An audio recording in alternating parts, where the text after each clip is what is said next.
Olá, boa tarde. Vamos dar continuidade à leitura da palavra do Novo Testamento. Estamos lendo Lucas, o livro de Lucas. Começamos, né? Ontem não teve e nem anteontem. Mas hoje vamos dar continuidade à leitura da Bíblia Sagrada. E nós estamos lendo o livro de Lucas. Começamos e hoje nós vamos ler Lucas 2. O nascimento de Jesus. Olha só. Então, quando a gente está vendo que o caos está chegando e o fim também, ficou bem claro agora nesses momentos, para todo mundo ver que Jesus está voltando, está na porta, batendo. Eu quero ler com você em Lucas, para mostrar para você que Jesus veio, que ele morreu por você e por mim, que ele é real. Amém? Então vamos ler.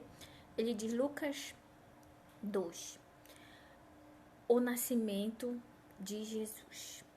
Jesus veio, Jesus nasceu e morreu por mim e por você.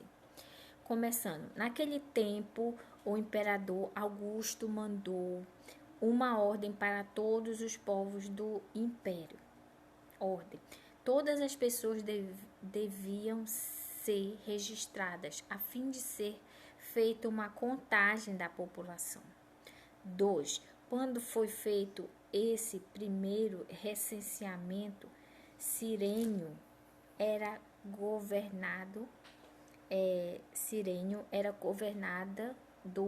governador da Síria. 3. Então todos foram se registrar, cada um na sua própria cidade. 4. Por isso José foi de Nazaré, na Galileia, para uma região da Judéia, a uma cidade chamada Belém, onde tinha nascido o rei Davi. José foi registrar-se lá porque era descendente de Davi. 5. Levou consigo Maria, com quem tinha casamento contratado. Ela estava grávida. 6. E aconteceu que, enquanto se achavam em Belém, chegou o tempo de a criança nascer. 7. Então Maria deu à luz o seu primeiro filho. Enrolou o menino em pano e o deitou numa manjedoura, pois não havia lugar para ele na pensão. 8. Naquela região havia pastores que estavam passando a noite nos campos, tomando conta dos rebanhos de ovelhas. 9. Então, um anjo do Senhor apareceu e a luz gloriosa do Senhor brilhou por cima dos pastores. Eles ficaram com muito medo, mas o anjo disse: Não tenha medo, estou aqui a fim de trazer uma boa notícia para vocês, e ela será motivo de grande alegria também para todo o povo, para nós, porque o nascimento de Jesus foi uma vitória para nós. Hoje mesmo, na cidade de Davi, nasceu o Salvador de vocês, o Messias, o Senhor. 12. Esta será a prova. Vocês encontrarão uma criança enrolada em panos e deitada numa manjedoura. Então, reconfirmando que o anjo estava falando, ele falou até o jeito que eles iam encontrar Jesus, certo? 13. No mesmo instante apareceu junto com o anjo uma multidão de outros anjos, como se fosse um exército celestial. Eles cantavam hinos de louvor a Deus, dizendo: Glória a Deus nas maiores alturas do céu, e paz na terra para as pessoas a quem Ele quer bem. Aleluia. 15. Quando os anjos voltaram para o céu, os pastores disseram uns aos outros: Vamos até Belém para ver o que aconteceu. Vamos ver aquilo que o Senhor nos contou. 16. Eles foram depressa e encontraram Maria e José e viram o menino deitado na manjedoura, como os anjos tinham falado. 17. Então contaram o que os anjos tinham dito a respeito deles. 18. Todos os que ouviram o que os pastores disseram ficaram muito admirados. 19. Maria guardava todas as suas coisas no seu coração e pensava muito nelas. Então os pastores voltaram para os campos cantando hinos de louvor a Deus pelo que tinham ouvido e visto, que era verdade, né? E tudo tinha acontecido como o anjo havia falado. Eles encontraram realmente ele deitado numa manjedoura enrolado em panos. 21. Uma semana depois, quando chegou o dia de circuncidar o menino, puseram nele o nome de Jesus, pois o anjo tinha dado esse nome ao menino antes de ele nascer. 22. Chegou o dia de Maria e José cumprirem a cerimônia da purificação, conforme manda a lei de Moisés. Então, eles levaram a criança para Jerusalém, a fim de apresentá-la ao Senhor. Olha, daí vem o costume que a gente apresenta os nossos filhos ao Senhor. É judaico, né? Só que não é do jeito que eles fazem lá, mas a gente apresenta, né? 23. Pois está escrito na lei do Senhor: todo primeiro filho será separado e dedicado ao Senhor. 24. Eles foram lá também para oferecer em sacrifício 2 rolinhas ou 2 pombinhos, como a lei do Senhor manda. 25. Em Jerusalém morava um homem chamado Simeão. Ele era bom e piedoso e esperava a salvação do povo de Israel. O Espírito Santo estava com ele, com Simão. Voltando. Estava com ele. 26. E o próprio Espírito lhe tinha prometido que antes de morrer ele iria ver o Messias enviado pelo Senhor. Voltando esse pedaço, 25. Em Jerusalém morava um homem chamado Simeão. Ele era bom e piedoso e esperava a salvação do povo de Israel. O Espírito Santo estava com ele, com Simeão. E o próprio Espírito lhe tinha prometido que antes de morrer ele iria ver o Messias enviado pelo Senhor. 27. Guiado pelo Espírito, Simeão foi ao templo. Quando os pais levaram o menino Jesus ao templo para fazer o que a lei manda, Simeão pegou o menino no colo e levou a Deus. Ele disse: agora, Senhor, cumpristes a promessa que fizestes, e já podes deixar este teu servo partir em paz. Amém, né? Pois eu já vi com os meus próprios olhos a tua salvação, que preparastes na presença de todos os povos, uma luz para mostrar o teu caminho e todos os que não são judeus, e para dar glória ao teu povo de Israel. 33. O pai e a mãe do menino ficaram admirados com o que Simeão disse a respeito dele. 34. Simeão os abençoou e disse a Maria, a mãe de Jesus: este menino foi escolhido por Deus, tanto para a destruição, olha aí para você, como para a salvação de muita gente em Israel. E aí eu tiro Israel e coloco para você, para todo mundo. Jesus foi colocado para nós, tanto para a salvação, quanto para a nossa destruição, de quem não crê. Amém? Ele vai ser um sinal de Deus. Muitas pessoas falarão contra ele. É verdade. 35. E assim os pensamentos secretos delas serão conhecidos, e a tristeza, como uma espada afiada, cortará o seu coração, Maria. Havia ali também uma profetisa chamada Ana, que era viúva e muito idosa.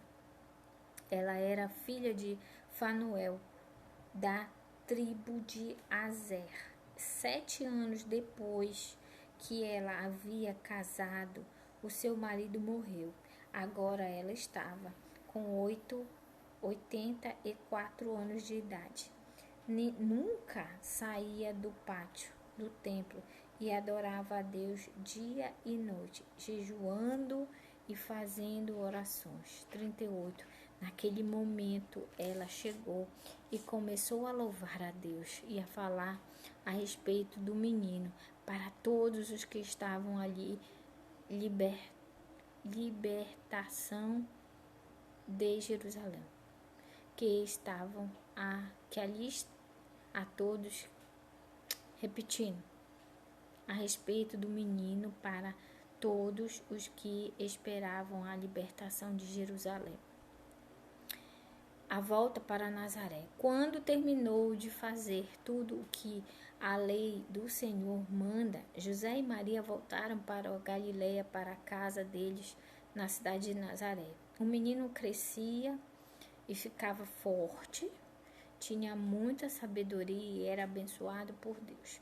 Então, olha só. Então, Jesus colocou algumas pessoas, servas de Deus, para testificar de Cristo. Simão foi um. Que quando ele viu o menino, ele sentiu que ele era Deus, que a salvação chegou. E aí ele confirma aqui no livro de Lucas para mim e para você que Jesus é a salvação, que Jesus veio não só para a nossa salvação, mas também para o cumprimento das leis, de quem vai e quem não vai para o céu, de quem é e quem não é de Deus.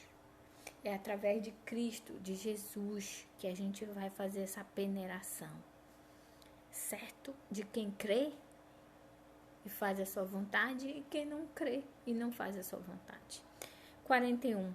Todos os anos, os pais de Jesus iam a Jerusalém para a festa da Páscoa.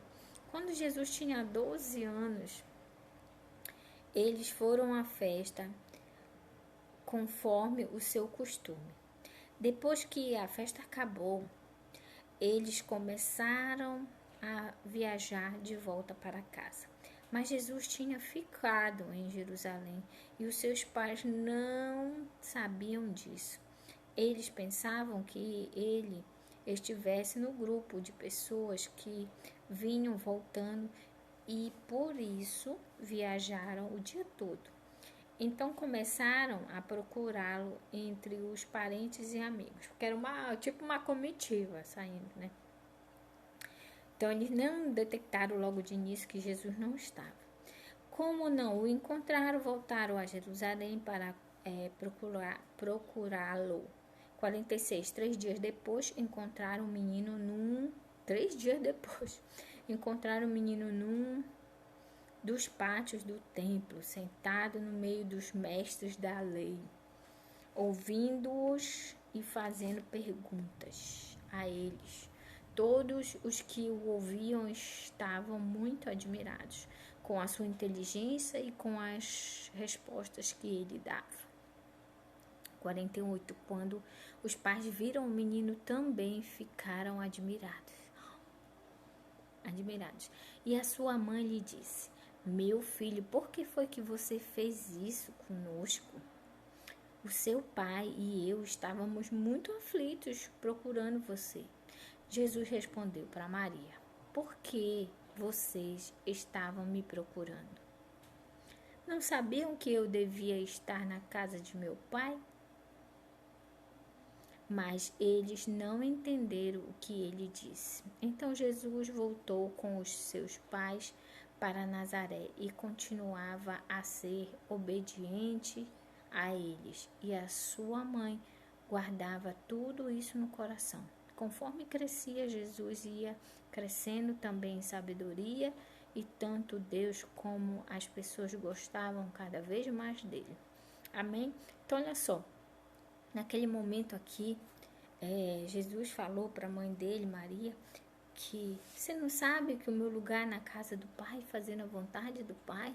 Isso aí fica para mim e para você, que o melhor lugar de estar, por mais agora teve uma polêmica, né?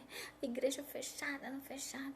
O melhor lugar é estar na presença do Senhor, seja numa igreja ou seja na sua casa. mas que você tem que estar na presença do Pai, que é a melhor companhia. Então aqui ele falou, porque naquela época era representado pelo templo mesmo, né? De ir lá e ficar lá. Hoje nós sabemos que nós somos casa de Deus, nós somos corpo vivo, nós somos a igreja orgânica andando por aí por todo canto. A igreja é um prédio, que a gente chama de igreja, mas é um prédio onde a gente se reúne, né, para adorar, para aprender, para traçar metas de como falar de Jesus, de como chamar as pessoas para ouvir de Cristo. Então a igreja é como se fosse para nós, crentes, você que não sabe, não fale besteira. Mas você que faz parte de uma igreja sabe que ela é necessária para que a gente se reúna, para que a gente louve a Cristo, para que a gente ore um pelos outros, tenha aquele calor humano que hoje a gente está sentindo falta, não pode se abraçar, não pode tocar na mão, né? Então a igreja é para isso, para que a gente viva esse amor, né? Ore um pelos outros, se abraça, como é que foi a semana, né? Então a igreja é necessária nesse sentido, certo? Estarmos juntos perto. É como se a igreja fosse uma fogueira e nós fôssemos as brasas. E quando a gente está separada, é tirada a brasa da fogueira, a brasa ela esfria e apaga. Se ela estiver na fogueira, ela é acesa o tempo todo, ela fica ali, né? Então a igreja ela age de uma maneira bem clara para falar para você que não vai à igreja, que não sabe o nosso dia a dia dos cristãos, é que a fogueira ela é essencial para que a gente se aqueça um ao outro, para que a gente se fortifique, né? A gente não se junta à toa, né? A gente não se junta para fazer farra e coisas erradas, não. A gente se junta para agradecer a Deus, para louvar, para aprender da palavra, né? Eu sou batista, a minha igreja é batista, Igreja Batista da Cundo, e aqui em Ananindeua é a Igreja Renascer. Então nós nos reunimos para crescer espiritualmente, para orarmos um pelos outros. Então é necessário, né? A igreja nesse sentido é necessária. Mas agora a gente viu nessa quarentena que a igreja se dividiu em vários, porque a gente viu que em vez de diminuir, fechou o prédio, aumentou o número de cultos nas casas. Desculpa, até mesmo com os nossos familiares, que é necessário. Que adianta eu ganhar as pessoas lá fora e não ganhar os meus aqui dentro. Certo? Então o Senhor até isso fez na quarentena, para que nós falássemos de Jesus para os nossos, dentro de casa.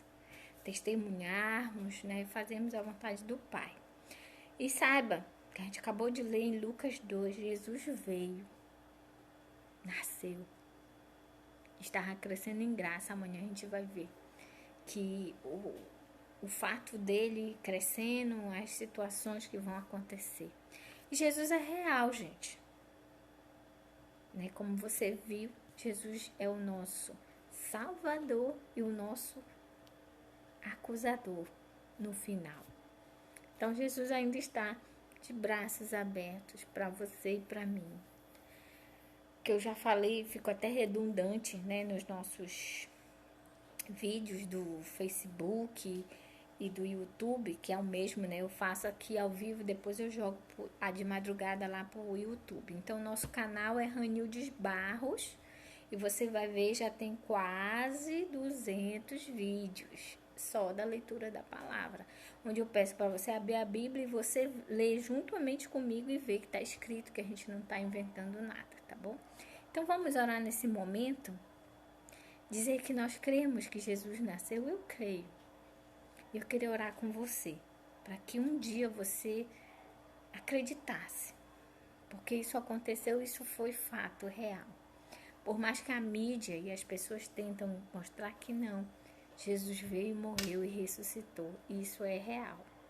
Amém? E o resto de destruição e tudo vai acontecer. Então nos preparemos. Valeu essa quarentena. Vamos orar. Senhor nosso Deus e Pai, obrigado por mais um dia, pela leitura de Lucas 2, onde podemos ver, Senhor, que foi real, Senhor, que Tu mandastes o Teu Filho em carne e osso, na pele de Jesus, Senhor, para crescer em sabedoria e trazer a salvação. Obrigado porque Ele apareceu a Simão, Senhor, e reconfirmando onde Simão foi usado para falar aos pais dele da importância de Jesus para a humanidade. Sabemos, Senhor, que Ele é a nossa salvação, que não há salvação em Cristo sem Jesus, que não há esperança para nós se não aceitarmos a Jesus de estarmos com Deus Pai, Criador da Nova Jerusalém. Precisamos, Senhor, crer e confessarmos nossos pecados, pedir perdão, Senhor, e Te aceitar. Ajuda a todos que ainda não fizeram isso a entender, Senhor, no momento certo, no momento de cada um. O meu momento foi com 21 anos, Senhor, mas eu entendi, eu Te agradeço, porque com 21 anos Tu fizeste eu entender o que é a salvação em Cristo Jesus. E agora com 46 anos, Senhor, estou aqui, sendo canal de bênção e proclamando, assim como João proclamou, Senhor, a salvação e o arrependimento. Eu estou aqui, fazendo, Senhor, a Tua vontade. Ajuda-nos, Senhor.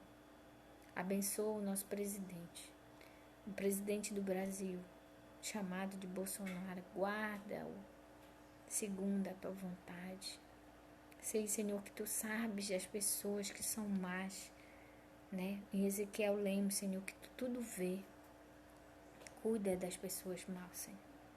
Tua palavra diz que Tu estás de olho, que Tu não dorme e que Tu cuida de nós. Muito obrigada pelo Teu zelo, pelo Teu amor, pela minha vida e pela vida de todos aqueles que já se entregaram a Ti, que já disseram que Tu és Senhor e Salvador da vida delas. Aleluia! Te louvamos, Te bendizemos. Oramos, Senhor, nesse momento em nome de Jesus, Teu Filho. Que Tu perdoa os nossos pecados, Tu continue nos usando. Perdoa as nossas faltas, Senhor, e nos ajuda a acertar em nome de Jesus. Amém. Um beijo a todos. Se puder, compartilhe. Se não, tudo bem. Tá bom? Até que Ele venha. É o slogan agora. Até que Jesus venha, estamos aqui. Ou eu vá me encontrar logo com Ele. A gente vai estar aqui lendo a palavra junto com você. Sem desculpa. Eu não consigo ler. Eu não entendo. Você já tem uma companhia, Ranildes Barro, YouTube. Um beijo.